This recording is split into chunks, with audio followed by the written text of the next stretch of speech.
But I need him like my heart needs a beat. Eu preciso dele como meu coração precisa bater. Aqui ele mostra toda essa conexão que ele tem com o amigo.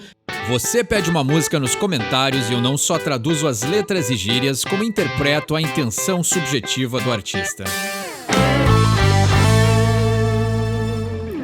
Sejam todos bem-vindos a mais uma Red Hot Chili Mondays, onde toda segunda-feira tem vídeo de Chili Peppers no canal e tenho aqui uma listinha de coisas pra gente conversar hoje. Já foi pro ar aí o nosso vídeo Top 5 álbuns que nos influenciaram e por sinal agora aqui falando isso, me veio uma ideia muito boa da gente poder fazer Top 5 bandas que nos influenciaram. Então pode deixar aí embaixo nos comentários ou e dar uma assistida lá naquele vídeo, mais de 1 hora de papo, conversa, falando aí sobre a nossa conexão com álbuns que nos marcaram a vida, a nossa trajetória, né? Nossa identificação musical, né? Como foi composta, como foi criada a nossa afinidade e o nosso gosto musical, né? A gente pode ver aí, tanto eu quanto o Rodrigo, é uma conexão com a música que já vem desde muito cedo, assim. Então é um vídeo bem interessante. Obrigado a todos que participaram e também deixaram aí os seus álbuns que lhes influenciaram e quem sabe no futuro vídeo a gente falar de bandas que nos influenciaram.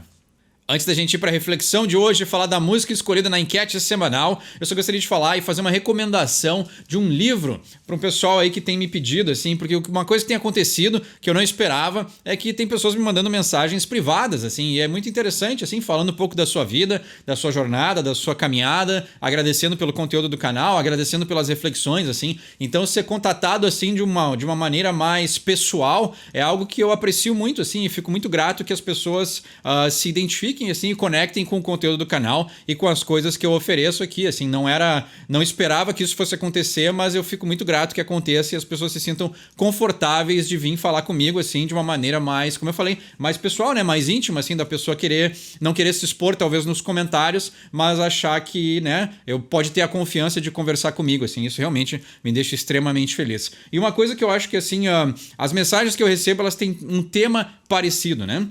Então, um livro, claro que eu não vou expor ninguém aqui, né? Mas um livro que eu poderia recomendar, assim, numa época da minha vida, e esse livro eu tô recomendando baseado numa época da minha vida. Também não tem nada a ver com nenhuma mensagem pessoal que eu recebi. Então, as pessoas que quiserem me contatar também, sempre vai ter essa distinção entre sigilo e as coisas que eu uso para falar no canal. Sempre, óbvio. Mas, e que é bom, é óbvio, mas é bom deixar claro, né? E aí, um livro que eu queria recomendar, assim, que tinha uma época da minha vida que eu tava bem desmotivado, tava bem desesperançoso, assim, não sabia muito bem o que fazer, tava assim naquele cansaço, aquela coisa meio tipo assim, bah, mas que coisa, né? A gente tem momentos na nossa vida, principalmente quando a gente é mais jovem, que a gente se sente perdido.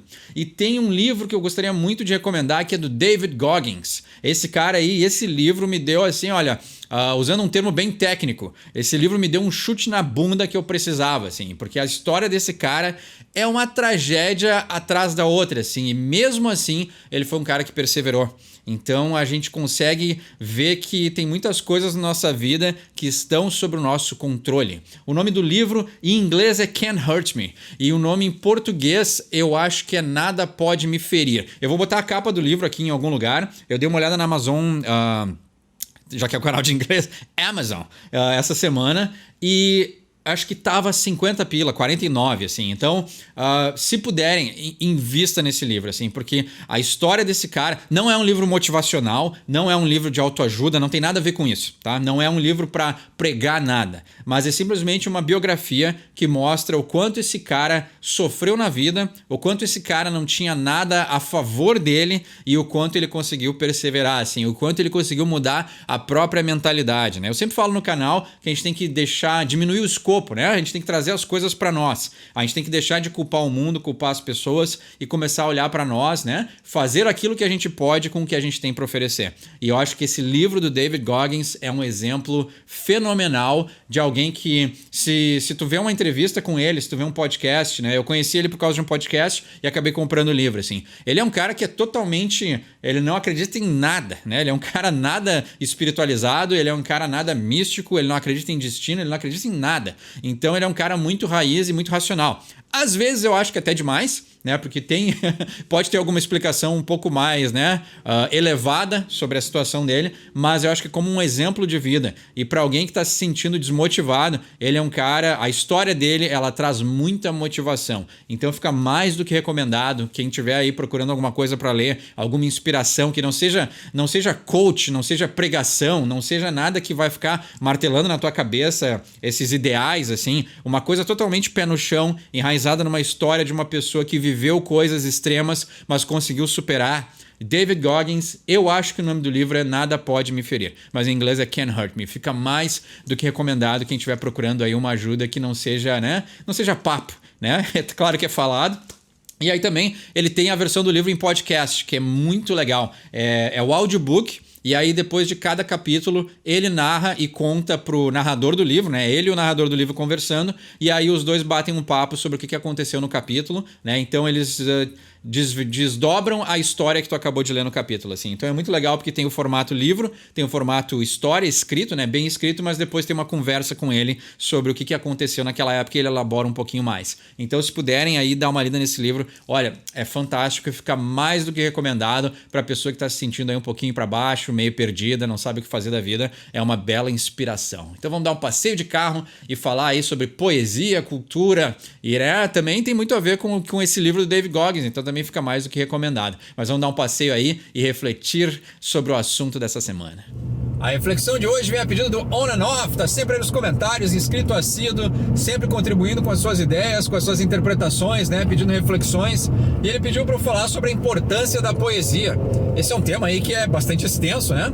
E ele fala ali que ele tem 38 anos, é um poeta, já tem livro escrito e tá muito frustrado com o que tem acontecido, assim, né? Ele pede para refletir sobre como as pessoas aí, principalmente no Brasil, não dão tanta importância para arte, para poesia e para criatividade. O que eu acho é que, assim, como eu sempre falo, né, no lado mais psicológico, a gente não pode generalizar, né? Eu acho que as pessoas ainda dão importância para a arte, para a criatividade, para a poesia, mas elas mudaram, né? Mundo pós-globalização, mundo pós-internet, né? Distribuída para a maior parte das pessoas. A forma como a gente consome criatividade, a forma como a gente consome poesia mudou muito, né? Então a era do artistão, a era do excêntrico, né? Axl Rose, trancado na sua mansão durante 13 anos até criar sua obra-prima, isso não existe mais. E eu acho que é muito difícil disso continuar existindo, ou se é que vai voltar, né? As coisas no mundo são cíclicas, mas a era do artistão excêntrico fechado no castelo não vai existir mais, né? Então eu entendo essa frustração, assim, mas pelo lado, como eu falei, pelo lado psicológico, não dá para externalizar, né? Não são as pessoas, não é o mundo, não é a falta de cultura ou percepção da cultura brasileira. Eu acho que a gente tem que trazer para nós, assim, o mundo mudou demais, né? Então, assim, ele fala ali nos comentários que ele não é tão dinâmico, né? Isso aí a gente tem que aprender. Hoje em dia, eu acho que é uma reflexão até mais pessoal, né? Se eu puder usar o teu exemplo, é o quanto eu quero ser um poeta profissional e o quanto eu quero ser um poeta que escreve para mim. Porque eu acho que tem uma distinção, assim. A gente cresceu numa época, né? Ele menciona que ele tem 38 anos, então a nossa época é parecida, né? A gente cresceu numa época em que a gente idolatrava muito o talento das pessoas e existia uma distância muito grande entre nós, consumidores, e aquele artista que criava o conteúdo que a gente gostava. Essa distância acabou agora.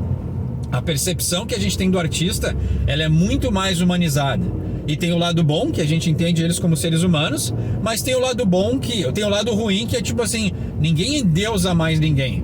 Hoje em dia a gente vive num mundo de, não, eu também posso fazer isso. Tanto é que a gente tem canais no YouTube, todo mundo tem a capacidade de botar na internet qualquer coisa, então o nível ficou muito mais acessível a todos. E isso aí é debatível o quanto foi benéfico, né? Mas o que aconteceu é que agora tem muito mais gente criando conteúdo. Tem muito mais pessoas botando sua criatividade em prática. Eu acho que sim, o Brasil, para não desvalidar o comentário, né? Mas eu acho que sim, o Brasil tem um problema de cultura. E eu acho que isso pode ser até uma reflexão para outro momento, né? Porque eu não acho que o Brasil seja pobre em cultura. Mas nós temos, por ter sido uma colônia, uma relação com a cultura dos outros de muito mais importância do que a nossa própria. A gente vive num país em que o que vem de fora é melhor do que tem aqui dentro. E isso é muito nocivo. Isso aí é desde a nossa colonização. A gente é uma colônia que foi abandonada e quando os portugueses foram embora, a gente ficou sem mestres. E é o que acontece, os Estados Unidos entrou nesse lado perfeitamente. Então eles exportam cultura, eles exportam ideologia, eles exportam poesia, eles exportam qualquer tipo de coisa. E nós, como não valorizamos a nossa própria autoestima brasileira, né? Autoestima cultural, pessoal, como nação, a gente está aberto para receber qualquer um que se pôr nessa posição de colonizador cultural.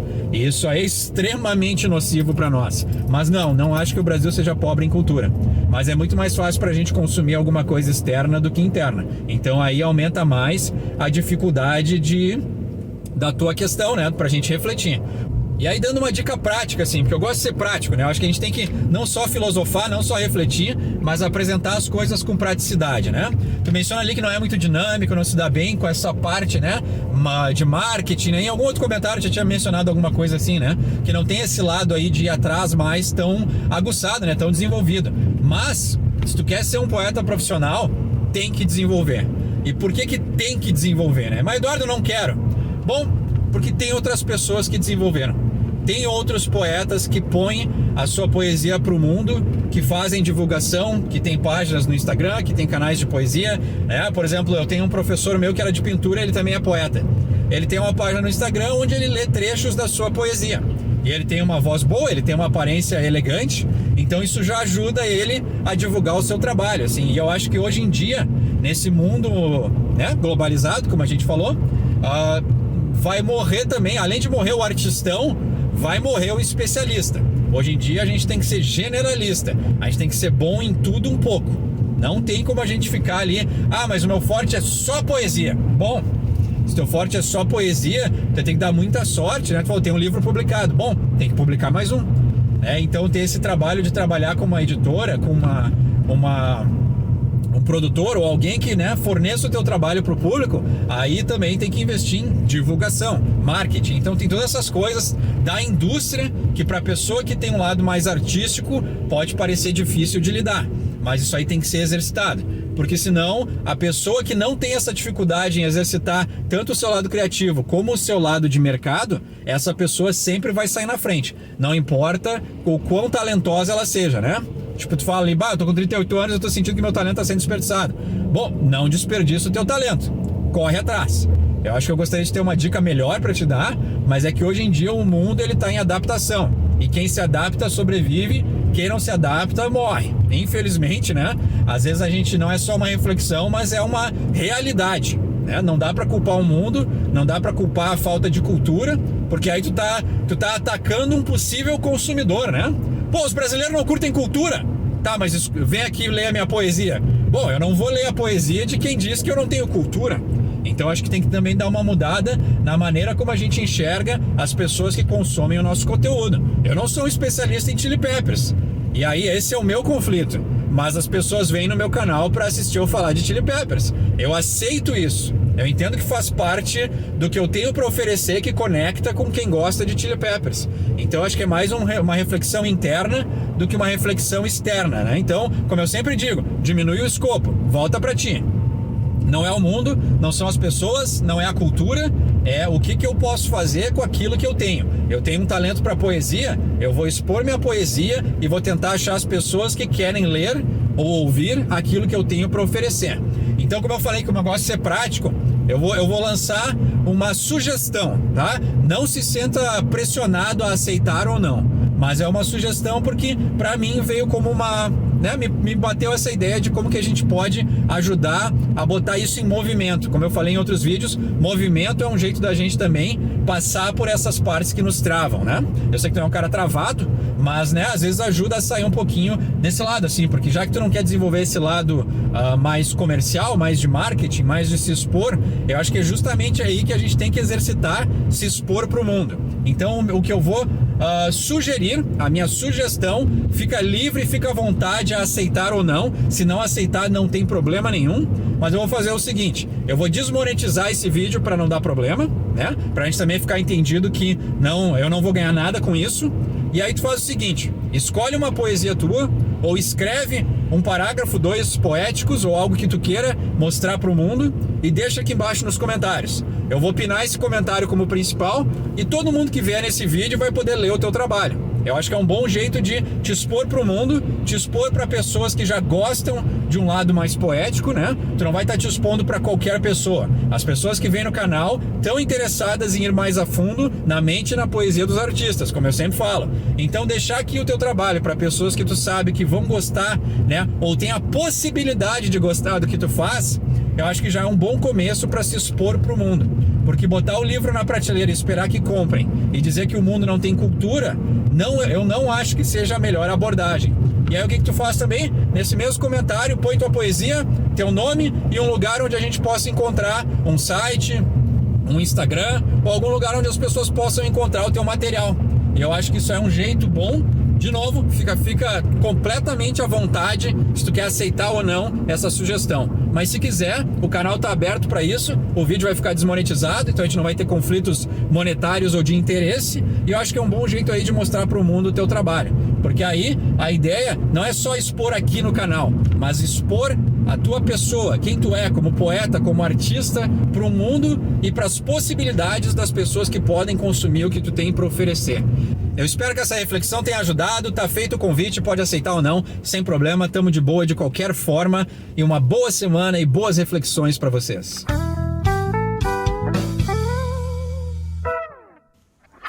Vamos pra música de hoje. O pessoal pede e ganha, mas só ganha quem pede. É assim.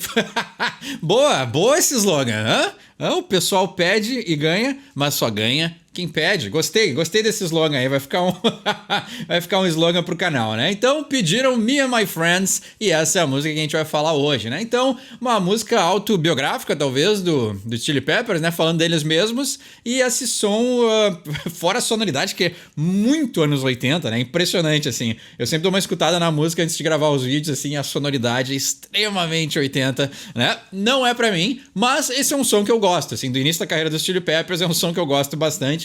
Mas realmente, claro, esse é um ponto muito pessoal. Mas pra mim, eu tenho muita dificuldade de escutar coisas dos anos 60, porque eu acho que a qualidade da gravação é muito estranha, é muito peculiar para aquela época, e é claro, né? A tecnologia estava se desenvolvendo, mas tem algo naquela qualidade de gravação que às vezes me impede de escutar as músicas daquela época. Eu já acho os anos 70 acho que o auge assim da gravação analógica, as técnicas e os métodos de gravação já estavam muito mais evoluídos. E aí eu acho que nos anos 80 a gente meio que regrediu, assim. Tem muita sonoridade que foi criada nos anos 80 que eu não consigo escutar, assim. Tem algo muito marcante naquela época que não me apetece. É curioso, né? E aí 70 tá entre 60 e 80. Óbvio, mas, né, técnicas completamente diferentes de gravação e tem aquela ali no meio que me chama mais atenção do que essas duas outras que ficam em paralelo, né? E aí é curioso porque aí pula e a sonoridade dos anos 90 eu já gosto muito.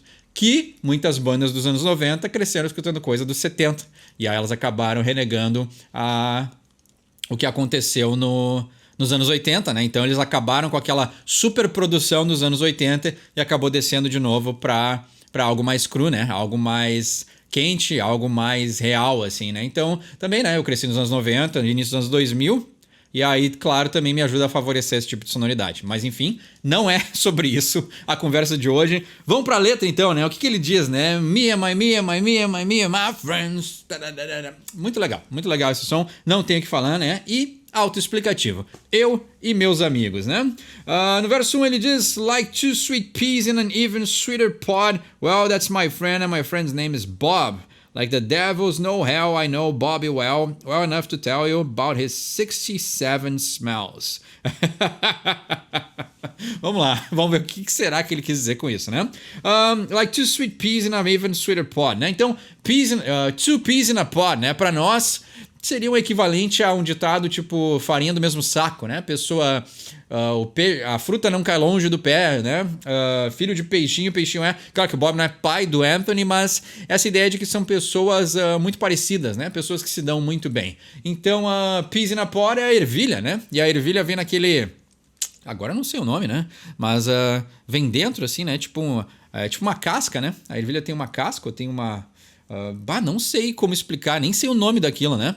Mas as ervilhas vêm dentro daquilo e elas ficam fechadas dentro desse pod, né? O pod não deixa de ser um container, algo que fique dentro, né? Então, 2 sweet peas, né? As ervilhas doces dentro da sua casinha, né? Da sua...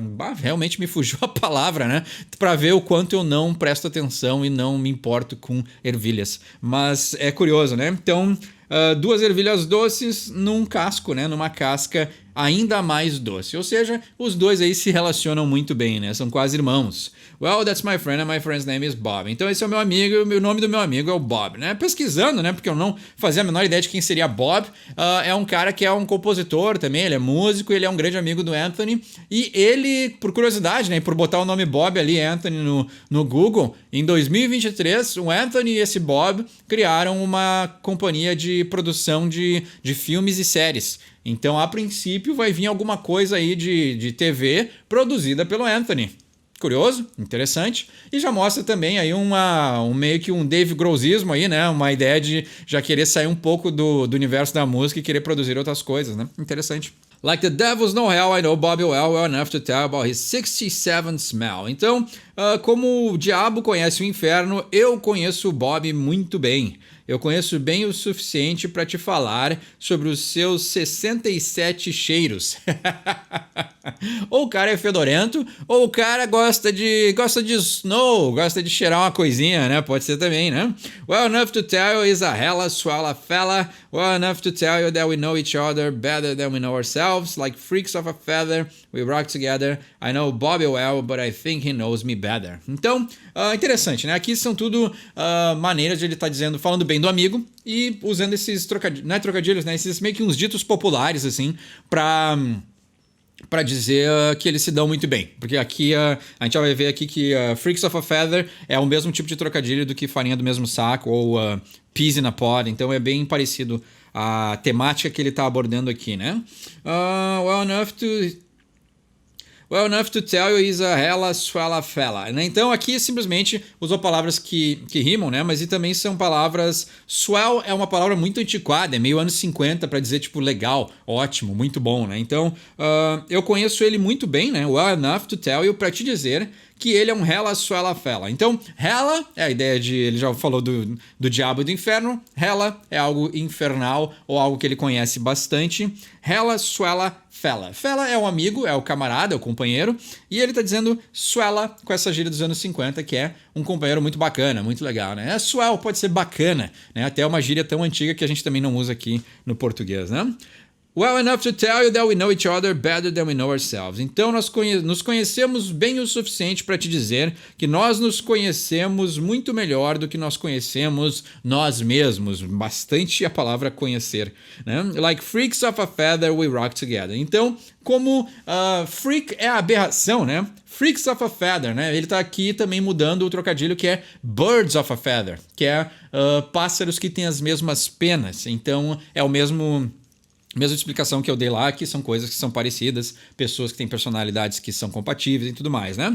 E aí o que ele está dizendo é que ele mudou para freaks of a feather. Nós somos aberrações que têm as mesmas penas, né? A mesma penagem. Ou seja, ele já sabe que eles são alternativos, que eles não se encaixam no mainstream, pelo menos não nessa época. E aí ele está dizendo que ele e a relação que ele tem com o Bob é muito parecida. Então talvez o Bob também tinha uma vida aí alternativa, assim como a do Anthony e dos Chili Peppers. E o Bob também ali, pelo que eu pesquisei, ele tinha vários problemas com substâncias. O que também corrobora com essa ideia dos vários cheiros do Bob, né? Gostava de cheirar uma coisinha, né? We rock together, né? Então a gente anda junto, né? A gente curte junto, né? O rock é uma palavra que ela tem muitos significados, mas geralmente essa ideia de embalo, curtição, né?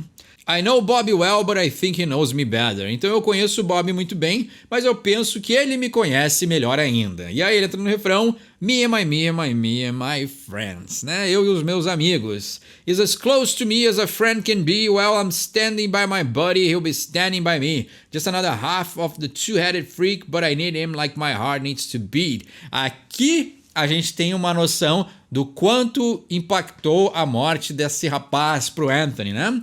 Ele é tão próximo de mim como um amigo pode ser. Bem, eu vou ficar estando do lado do meu amigo e ele vai ficar estando do meu lado, né? Ficar estando soa estranho, mas, né, traduzindo meio literal assim, né? Eu vou ficar do lado dele, ele vai ficar do meu lado, né? Vamos nos dar apoio e suporte. Just another half of the two-headed freak, but I need him like my heart needs a beat. Aqui é que eu falei, né? Então, ele é apenas outra metade da aberração que tem duas cabeças, né? Então, essa ideia aí de ser gêmeos congênitos... esqueci a palavra, né? Um caso bem raríssimo, né? Mas que acontece com alguma frequência no mundo, né? Pessoas duas cabeças que nascem no mesmo corpo, né? Então, naquela época, nos anos 80, se chamava de aberração, mas hoje em dia já não faz muito mais sentido, né? Ter esse julgamento. But I need him like my heart needs a beat, né? E claro, aqui, Anthony muito novo, né? Naquela época não se tinha toda essa consciência do que se pode chamar as pessoas ou julgar, né? Então, faz parte da letra, né? But I need him like my heart needs a beat. Eu preciso dele como meu coração precisa bater. Aqui ele mostra toda essa conexão que ele tem com o amigo. At this point in this friendly verse, I've got to sing a little something that I haven't rehearsed. It's about my man and his name is Hillel. Né? Ele fala diferente o nome dele, né? Ou talvez esse seja o jeito certo, porque eu achei que ele falava pra rimar, mas não tem nenhuma palavra que rime com Hillel. Eu acho que é assim que ele pronuncia na letra, né? Eu lembro de escutar ali e ficar meio... Porque eu achava que era Hillel, mas ele fala Hillel. Interessante, né? E também é um nome curioso, assim, é um nome que eu nunca, sem ser o guitarra dos Chili Peppers, eu nunca tinha escutado esse nome, assim. Mas eu vejo que ele pronuncia de um jeito diferenciado, assim, né? For whom I love is so brother sacred, take it Huckleberry, slim boy, take it. Então vamos lá, né? Neste ponto, nesse verso amigável, né? Nesse verso amigo, eu tenho que cantar alguma coisa, né? Ou alguma coisinha que eu ainda não pratiquei, né? O rehearsed, que eu não ensaiei. It's about my man and his name is Hillel. Então, é sobre o meu homem e o seu nome, né? My man, meu homem, literalmente, mas é meu amigo, né? My man, meu camarada, meu irmão. And his name is Hillel, esse é o nome dele. From whom my love is so brother sacred, né? Por quem o meu amor é soul brother, né? Soul brother remete lá ao funk, né? Os funkeiros dos anos 70 usavam muito essa expressão soul brother, que é a ideia de uma pessoa que é conectada pela alma, né? Tem uma irmandade, né? Um senso de pertencimento ao outro com essa noção aí de realmente de irmão, né? Um com o outro, assim. Então, uma proximidade muito grande, que eles são irmãos de alma e para ele é sagrado, né? Soul brother sacred, né? É tão sagrada essa união de irmandade que ele tem. Take it, Huckleberry, Slim Boy, take it. Então, ele tá aqui mandando, né? Porque essa parte vem antes do solo. Ele tá dizendo assim, né? Take It, Huckleberry. A gente tinha traduzido em alguma outra música que tinha aquele conto, né? Huckleberry Finn. E era tipo sobre dois amigos e tudo mais. Então aqui ele tá remetendo de novo àquela história que eu já até esqueci como é que ia, mas essa ideia também dessa proximidade que um tinha com o outro.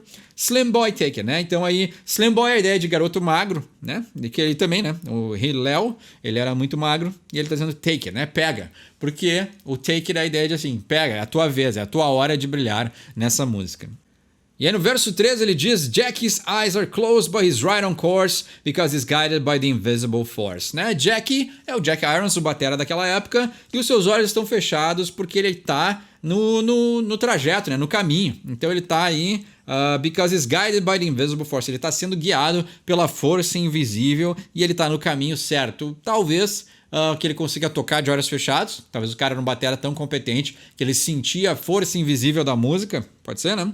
He drives ou... não, ele tá falando do carro, né? Que ele dirige. Então pode ser que o cara tá dirigindo de olho fechado. Pode ser, talvez ele fosse um bom motorista, né? E é curioso como tem essa relação entre músicos em geral, mas também bateras e coleções de carro. Então tem muito batera que tem várias coleções de carro. É interessante, curioso, né? E o batera do Def Leppard também sofreu um acidente Porsche. A gente já vai falar. Então, curioso como conexão entre bateristas, carros e acidentes, né? Porque aí também não foi o Vince Neil que bateu o carro, que por sinal também era um Porsche, ou era uma Lamborghini, mas ele bateu algum carro esporte com o cara do Hanoi Rocks dentro do carro, e se eu não me engano era o batera, não era? Então tem uma conexão entre bateristas, carros e acidentes. Mas ele está dizendo que ele está dirigindo então de olhos fechados, guiado por uma força invisível. He drives a cookie green Chrysler, bad as anybody's Porsche. He's a working class drummer, he's as strong as a horse. Então ele dirige aí um Chrysler cookie green, né? Cookie é algo que seja irreverente, né? Então um verde irreverente, um Chrysler verde irreverente que é tão malvado como o Porsche de qualquer um, né? E aí a curiosidade é que, claro, ele usou palavras ali, course, force, horse, para rimar com Porsche. Mas em inglês, na verdade, é Porsche. Então tem um A no final, assim, é quase que, é muito sutil, mas tem um A no final. Então não rimaria, mas aí ele usou, né, essas palavras e deu uma inglesada na palavra para fazer a rima mais fácil aqui, né? He's a working class drummer, he's as strong as a horse. Então aí ele é um batera trabalhador, né? Working class, né? Ele é um batera da classe trabalhista e ele é tão forte como um cavalo. Então, curioso, né?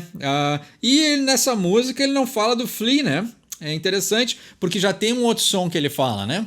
Então é curioso como, não sei se essa música veio antes ou veio depois desse som que ele fala do Flea, ou se foi na mesma época, ou talvez até do mesmo disco, mas é curioso que tem um som que ele dedica mais pro Flea, enquanto nesse aqui ele fala dos outros integrantes, assim. Então essa foi Me and My Friends dos Chili Peppers. Tem um entendimento melhor desse som, quer pedir um som pro próximo episódio? Deixe embaixo nos comentários. Meu nome é Eduardo, esse é o Sorry for My English, e quem sabe inglês tira suas próprias conclusões.